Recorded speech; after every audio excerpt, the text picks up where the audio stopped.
compost craze gone wild. So about a month ago, my roommate Dave decided to get eco-friendly. He came home with a suspiciously fancy-looking compost bin and declared that from now on, all our food scraps would be returned to the earth. I figured, hey, free fertilizer for the houseplants, and maybe it'll finally make Dave stop judging me for not rinsing out the peanut butter jars. The first week, everything seemed normal, except for the fact that Dave started eyeing my banana peels with the kind of hunger usually reserved for actual food. Fast forward 3 weeks, and our kitchen had developed a distinct aroma. Half earthy, half "are you sure something didn't die in there?"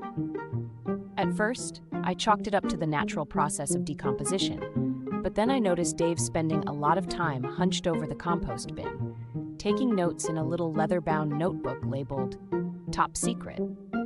Whenever I got too close, he'd snap it shut and mutter something about compost ratios and the circle of life, which, in retrospect, should have been my first clue that something was off. My suspicions really peaked when I caught him Googling optimal humidity for fungal growth and spore collection for beginners.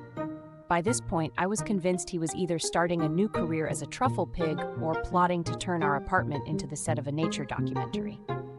Finally, I confronted him, expecting some kind of eco-terrorist confession, but instead, he sheepishly admitted that he was growing mushrooms, not for eating, but for his Dungeons & Dragons campaign. Apparently, his next adventure required authentic, homegrown dungeon decor. I stared at him for a full minute before it clicked. All this time, he wasn't just trying to save the planet, he was trying to level up his character by foraging for experience points in real life. Honestly, I should have known. Only Dave would turn composting into a side quest.